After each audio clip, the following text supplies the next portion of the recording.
Your old videos here, YouTube base speed of glory. Who that what? Who that? Who that what? Who that what? Who that what? Who that? Who that what? Who that what? 28 what? Who that? Hold that what? Who that what? Free backs what? Welcome back to Who That 242. I'm your host Tim A here, episode 42. I think 242 for you till Independence Week. We're on Solid Podcast Network. Shout out to our sponsor, Alive, the Bigger Better Network.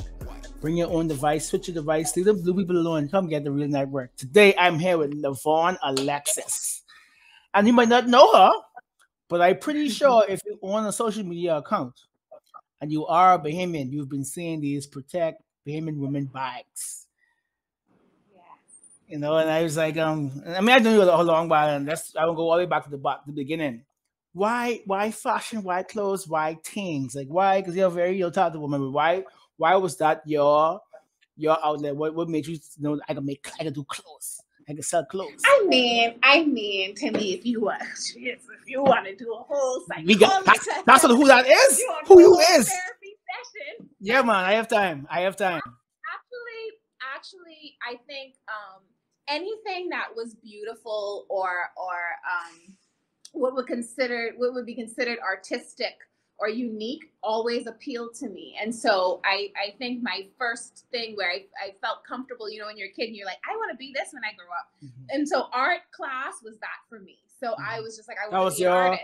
Your a way you could just be safe and right. Just, okay. Yeah, my safe space. I felt really good about when I would draw something or, you know, and then as you get older, it develops into something else. And I think dressing up in my mom's clothes and everything like that made me feel beautiful and comfortable in my very own skin because I was a chubby kid and I got made fun of for having like thick thighs, although everybody loves that now. Of course, so thick thighs save lives, you know? Right. But when I was in primary school, it was like, oh, she has like big legs. This girl has like big legs. And then you have like these adult men hitting on you, right and everything. So it was just like it was this like confusing time, and I think for me, and when I think when I dressed up and when I played with clothes, it took me into my own world, and I kind of escaped from that. And I felt personally beautiful, and so I just wanted to kind of relay that feeling onto others. When I got older and it just developed into a career. I went to school and everything like that, learned the business end of things, not just getting pretty and dressing up, but I went and I studied visual merchandising and design and all I've never heard someone say that before. Visual merchandising, that's like a thing you could actually study. Yeah, that's something you could actually study. Fashion merchandising. And well, they call it fashion merchandising for the most part, but you do have these visual merchandising classes where you develop like that sense of how you merchandise and how you can make things look and appear and all of that. Like one of our things we would do into the college I went to is we actually had windows in our college. And we would like design every student would. So if I come there to visit one day, I could see your work in the window. You could have seen my work in the window. We dressed mannequins. We would do installations. It was like really huge. It was a really big thing in my school that I went to, which was Miami International University of Art and Design. It's like a branch off from the Art Institute, but the accredited version. And And so yeah, that's how it all started. It grew and grew. But from I was like 7 years old, I knew this was what I wanted to do. Have you watched Cruella when it came out last year? What's that? Cruella. I didn't. I'm not a big movie buff person. Okay, go on Disney Plus this weekend or the holiday weekend next week. Please. I know I'm a Disney nerd, so I might appreciate more new. But for especially what you say this now, you would love that movie. Oh, I'm sure I probably love the movie. would. Like it really got into how she's a designer and like she did some crazy things with clothes and animals, and it was just it was ridiculous. Like I could see you. Okay, when I can ask you in 2 weeks if you watch it or not. Like, you need to watch it. If I watch it, no, I'm gonna watch it for sure. Now that you said it, because anything that has to do with fashion and like a download of that, I like to watch it on TV. So anything on Netflix, I've already watched it. Yeah. All of those things, all those documentaries and stuff, I've already watched it. So yeah, anything that connects fashion and then telling a story, I like it. So yeah, I'm gonna take a look at that. Let's talk about the birth of Shop the CC. Yes. Now the Closet and Co. Right. But yes, the birth of Shop the CC. The birth of Shop the CC actually happened on my best friend's couch. And I was going through a tough time, bad breakup. You know how those things are. Yeah. And I was starting another semester in college, and I was on my friend's couch because I had decided to move back home for a period of time to be with my ex, and I was like, can't do it anymore. So I packed up all my bags. I left my apartment. I don't know if you know Midtown Miami. That's in Miami, in the Wynwood area. Yeah, I know. I lived in Midtown on the 22nd floor, like overlooking Miami, the city lights and all of that. And I left all of that. Wow. And I came back home to pursue love. And because my ex was like, I want you to come back home. I want you to come back home. I'm home now, so I want us to be together. And I said, I'm gonna try that. And of course that didn't work out. So I packed up all my stuff again and shipped myself back to Miami, where I was on my best friend's couch, Robin Swaby. I don't know if y'all are familiar with her. I know Swaby. Yes. So I moved back on her couch, and I was like, you know what? I'm going to do something to take my mind off of just the sadness I'm feeling and keep myself busy. Cause I was always doing a little something, I was a little hustler. So I was always doing a little something, but, and I was making jewelry at that time, just handmade jewelry and selling that. And that was called Cute Confections. And what I said was, I'm just going to build on Cute Confections, and I'm going to now add clothes, and I'm just anything that's going to just kind of keep me busy. And that's where Shop the CC was born. It was the Covetier's Closet, and Shop the CC for short. It was the Covetier's Closet, the CC. And what I did was, I already was like an avid thrifter. I would thrift all the time. I would sell things on eBay and do all of this. And so what I did was, I just built my separate website that was, separate from eBay. And I built Shop the CC that way. And it just continued to kind of grow and grow, because it was something that I already liked doing, which was dressing up people, I guess, and finding inventory and stuff to sell to them, finding unique pieces to sell to people. And I think during that time, it wasn't something that anybody was really doing besides your like I will say this, I came up, I'm not sure if you're familiar with Nasty Gal, Sophia Amoruso. That's the girl who started the girl boss trend. So she had a book that became a series.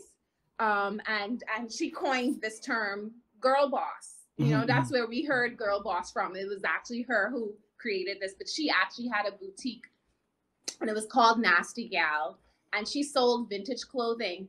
And I would purchase from Nasty Gal, and I sort of followed her blueprint. We were on eBay the same time, and then she went ahead and she opened up her own site. So I kind of followed her group. She was like my secret mentor in my head. There was literally only people that say your mentors is only people you know. You don't have to just know them. So you don't have to know them. No. Yeah, so you could say this person mentored me because you was able to read their stuff of all. So you have to say secret. She was your mentor. She was your mentor. My mentor, right. So she's like, so any videos I could find of her, and it wasn't much now, although I'm sure you can find a ton of videos and interviews on her now, right? Because she grew and she got to the level of, I think her company was estimated to make $1 billion at one point, even because of how well she was doing, along with the girl boss brand and all of that. And then she, I don't know what ended up happening with that, but yeah, I kind of used that blueprint and continued to just grow and grow and grow. And then we changed the name, of course, because Covetier was too difficult for people to say. Too fancy, Too fancy.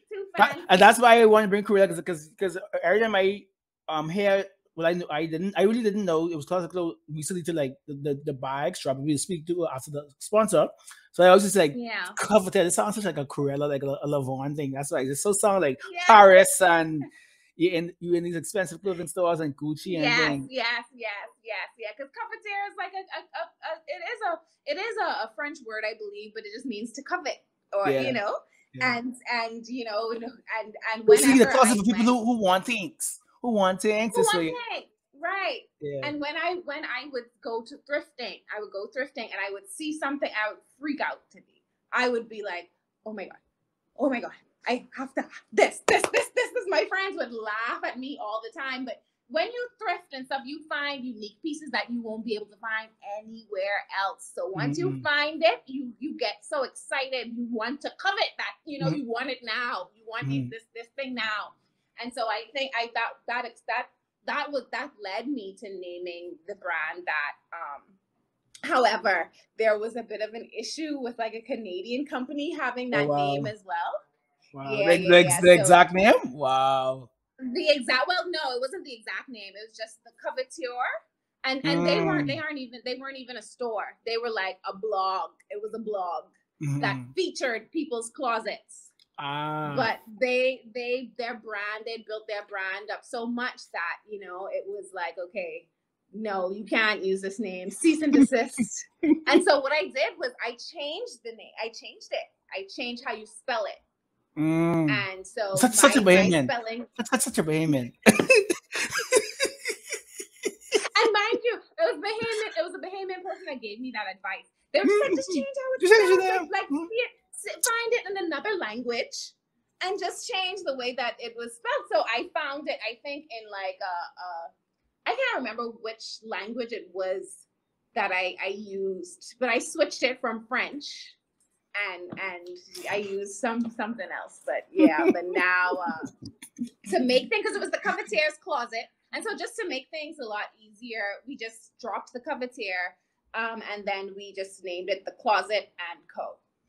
You know, and you went from Jumbo C. You always keeping the C's. You always had the C's going. Right. I always wanted to keep the C's, and there's actually reason behind that as well. But thank you for noticing that. Nobody ever notices that. So that's very. I'm kind of good at this, you know. I do this for a living. You know? Yeah, you're good.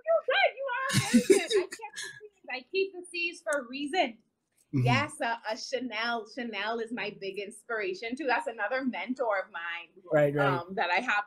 In fact, I stole this book from. Sorry. But I stole this book from college. Oh, wow. Book on all of this covers Chanel's life. Right. All wow. of this, from her very beginning to her end. And you would not think that in that time when she lived, which was like the 1800s, you would never think that a woman would be that fierce and that strong and just a downright hustler. Like she meant she was gonna be, you know, something else that, you know, something else in her life. And so that kind of gave me that inspiration, because everybody was, you know, fashion, that's what you could do. You can come back to Nassau and do fashion. And do clothes? And do sell clothes, really. You know, and especially during that time, that was like 04. Yeah. 05. So nobody was really into, you know, you had your seamstresses and your tailors, and that was it. You know, there was no Theodore then. Like Theo was a designer, but he wasn't necessarily designing to the level that he is now. You didn't have your Felicia, you know, you didn't have any of these people. So it wasn't anything that would be like, you know, the norm to come back home and do. So everybody was trying to talk me out of it, but I followed this inspiration. Yeah, and so that's you should watch House of Gucci too. I know. That's on the list. That's on the list for me. People was like it was ever, but Lady Gaga like acted her ass off in that. Like that was a good movie. Yeah. I'm sure I actually like her in American Horror Story. I haven't watched it. She's in that. It was another movie she did. I didn't watch. I was supposed to watch it. She's been in like a series for she's been in one episode. Not one episode. She's been in one when it's it's an anthology series, like it's a season. Yeah, it's a season. She was on one season, right? She was on a season. She's before really we good get in that, into so I imagine her. Listen, before we get into the real reason why we here, I'm sure our sponsor live. So BYOD, bring your own device. If you're like me, who's buying their phone from off Apple.com or away, or if you buy a device from other folks, just come over here, come to the good side. If you go postpaid like me, you earn $4.50 in bill credits, or if you go prepaid, you get $50 back in cash rewards. So let's say I have friends who do Android. I'm too much with the Android life. You get an iPhone, but it doesn't matter. Android or iPhone. Bring your device. So now we're here with the Closet and Co. Like I say, the last 2 or 3 weeks, even if you're busy, mind your business, you can't go 2 or 3 posts without seeing these bags. Talk to me about these bags. You just shop a commercial this week with Ashley. People know Ashley's reason why there is a who that we was in college, and Ashley was like, "Wait, you need to make a show because I have a camera. I need to shoot stuff with." And now we have who that because of Ashley. So I see Ashley making her modeling debut. Ashley will be doing the hair review and the food review and the makeup. But how you get Ashley? How you get Ashley to make her debut from Waterland? Ashley's my girl. I've worked with Ashley on a number of sets, and that's been my girl. So she was actually, this is our second drop. So she was actually the first person who came in store to get our drop, to get our first collection that we had. Ashley came here. Come. That's like her. That's like her. Yeah. That's Ashley, right? And so I was just like, Ashley, and then what she did, which was what I didn't expect, was she did an entire review. Of course. Yeah, and I didn't expect it. I didn't ask Ashley to do it. I didn't expect it from her, but she did it, and it just got so much shares, and she just was bigging up the bag so much that it's like, Ashley, thank you, love you, girl. You got to be in the next one. You got to be in the next one, because any way that she can find to support me, she does. Even when I first opened up my store 3 years ago, Ashley was one of the first people here again. So I was just like, girl, like, let's do something together. Let us, let's do something together. And it wasn't necessarily even me wanting her to be in that campaign, but I just thought of like how she's a Bahamian woman. She has a loud voice as well.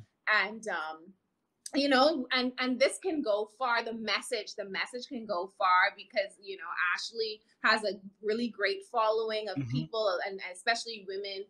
And not only that, like she's I think Ashley too is a believer in just wanting to protect us. Yeah. And so I was like, come on, Ashley, come and do this. Talking about how important getting the message out there with your art, because it's the difference. You could have just make these bags with your logo, with the like colors and logo. People that buy it like with a nice C logo.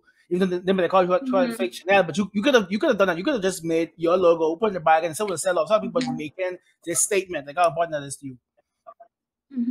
Well, I will say this: what really caused me to go ahead and do this and put this message out there is because we already had seen that there were so much messages that were going around internationally about, protecting women, and then on top of that, protecting Black women, because, they seem to be the last of the fray that is protected.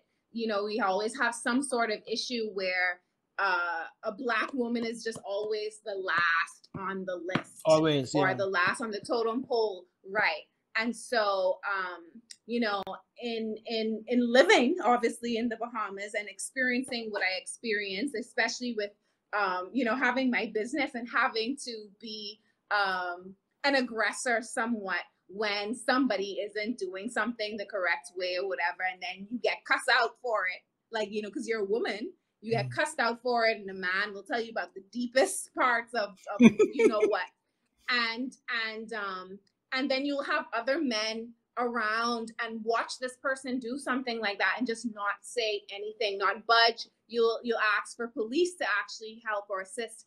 They won't budge, or they won't take it seriously. So it's almost like, we go through the same type of experiences, although we all are of the same race, because like more so internationally it's based on race. But here exactly. We're all the same.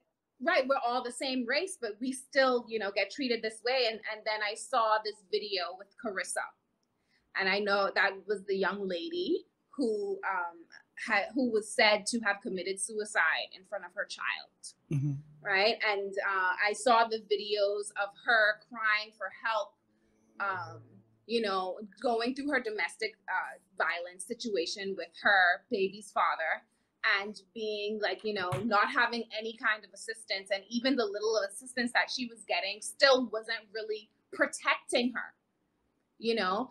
And when I saw those videos, my heart sank, and I just was like, I need to do something. I know I'm not a politician. I'm not a big activist. You know, but how can I use my voice in what I'm skilled in and what I'm good at, you know? And so because I am in this fashion world, let me try to, you know, get this message out there in a different way than all the other avenues that others have used. And so that is the reason I say the first collection was definitely just for Carissa and this lady. You know, we still don't know if she truly committed suicide or if she was murdered, you know. But I said I was getting tired of fighting with guys on 242 in the know. I was getting tired of having to speak up, you know, or have voice. I said, you know, I'm going to put my money. I'm gonna put my money. But you Yeah. And what I'm gonna do is I'm going to do this product, and then I'm going to assist these organizations who are built around helping these women. I don't have an organization. I don't have a huge voice or a platform, in a sense of, you know, in that for area, activism, activism, right? Exactly. But I said maybe the way that I do it, maybe this can work, and it can show a lot of other people. Well, you know, back in the day, art was also one of the things people used to, like, during war. I think art was like a big thing. So this is the other side that people don't see. Like you could make a statement through art, or whether it's the creation of it, or the purchasing of it, or the support of it. Right, exactly. And so this was kind of like, speaking up for ourselves. I said, wear it everywhere you go. Wear it and let them see, let them know that this is, you know, what we need. If it, you know, and I said, you just put it in their faces instead of, because it seems like they don't listen, you know, nobody's really listening to the outcry of a lot of women, a lot of these organizations. And there are a ton of women who go through domestic violence, people who you wouldn't even think would go through it, are going through these situations, and a lot of women end up dying. You know, we see these videos, these viral videos, they go viral where the guy's like knocking down his wife for like cheating or whatever, and men will say, oh well, she deserved it. The first thing is like, well, you wonder what she do. Like, why is that the first thing coming to your mind? Like, why is that the first?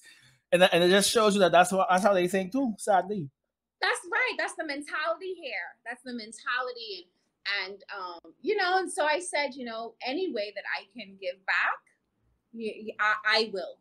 I'll do that, and I'll do it my way, you know. And so that's what this is. This is more so for just helping these organizations that get little to no government. So what other organizations for people who don't know and want to support? Well, we give a percentage of the purchase to Women's United, which is called WU, and that's led by Podesta Moore. And what it is it's like an infusion of all of these different organizations. Instead of just giving to one, Makes sense. Of these women joined forces so that their voices can be louder. Because, you know, if you have your, what's her name, Candy Bain. Candy Bain is by herself. That's not a loud enough voice, you know, and people make fun of her and things like that. We just had our Monday to my Rotary meeting, and like, when I love the work she's doing, but like you say, you need everyone to support her. Right, and so that's why it's called Women United, because it's a number of organizations all together. You have Erin. And Erin is, I believe, Erin has her own organization as well with disability, right, and all of that. So all of these organizations are part of WU. And so I said, you know, I want to help them in some way, somehow get whatever it is that they are trying to achieve, because it seems as if they're falling on deaf ears. And all you need is the money, is the coin. To grease the wheels, the money. Exactly, to grease the wheels, and for something to become a conversation, right? That's all you need sometimes. And I think with this piece, the more people start to see it, the more it'll become a conversation. And the more people purchase it, the more money we're able to go ahead and have Candy Bane, instead of asking the government for Crown land, maybe she can now purchase Crown land based on the donations and everything that people are getting. Because, you know, like I said, it's little to no government assistance that they deal with. And I'm not sure we are going to be taken seriously at any point. You know, I do know that Miss Davis, our First Lady, is you know, pioneering on having that be something that is recognized as under the government. And so I want to hope that, you know, it is implemented, or any kind of rights for us is implemented, and we're taken seriously, and our voices are taken seriously. But so at this point, I'm gonna just try to do what I can. So do you foresee, you know, this being a once a year thing? You know, like you have one special, or you even thought that far yet? Like, do you see yourself doing this episode pieces yearly? I thought pretty far along about it, and we've actually this is gonna be the first time I talked about it, but I did tweet something. Exclusive. Yes, it's exclusive. So what we have done, you know, we were planning on bringing out new colors every season, and just asking our customers, you know, which colors it is that you can't like tell fair. Right. So we're going to continue to have our customers be involved. We're going to continue to make these Protects Bahamian women handbags until women get tired of it. But we've also now branched out to do Protects Caribbean Women. We tweeted that yesterday, a sample of that. What's the page? So I can retweet that for you. What's the it's the Closet & Co. on Twitter. So it's the same thing all around. Closet & Co. Instagram, Closet & Co. on Twitter. And we tweeted that yesterday, our first sample of that, because when the first drop happened, we had our international customers, Caribbean women, saying, you know, this is nice. Where's Turks? Yeah. Where's Turks? Where's, you know, Jamaica? And I've actually had a young lady in the first commercial that we had that was Jamaican, but she lives in the Bahamas, and she supports, you know, Bahamian women, and she wanted to be a part of it. And so even her, she's just like, when are you going to have the Caribbean woman come out? You know, the Protect Caribbean women. So I want to branch out beyond, just beyond the Bahamas, because all of us need protection. All of us, you know, feel slighted in our own countries. And so when those ladies reached out and said that they wanted one for their country, I said, you know what, instead of just, you know, I want to be able to personalize it, but instead of that, let's just make it bigger, and let's just make it Caribbean, you know? And so now we have the Protect Caribbean Women handbags that will be coming out on our next drop. Awesome. And how soon? Can you tell us how soon they're coming out? Are you in, like, before summer over, before fall? Well, no, it won't be before summer over. You know, it won't be before summer over, because we literally just brought these new bags last week. So it won't be before summer is over, but it'll probably be more so like, you know, the early fall, we'll do the Caribbean ones. But right now, and also too, I guess it depends on how quickly these sell out. Right. Because first drop, they sold out in like 4 days. Oh, wow. So now let's see how it goes. But yeah, I think it'll probably be by fall, early fall. For sure. Okay, never. So thank you so much for coming on. And there's people who don't know. I mean, you don't know. You need to know where you're located so they come and support you. Okay, so we are located on Mackey Street, and we are. I think a good visual is that we are by the Bar 20 corner, the Bar 20 light, and opposite from the Wendy's. We're in the building opposite from the Wendy's and the Showman E-Bistro. So we're the building has been here for years. It's a tall coral building, and it has bars on the windows. You can't really miss it. But like I said, we're opposite Showman E-Bistro and Wendy's by the Bar 20 light on Mackey Street. Thank you so much, guys. And please follow the Closet & Co. everywhere. And see you next week on Who That 242 Shot, the Solid Podcast Network, and the live. And we out. Who that?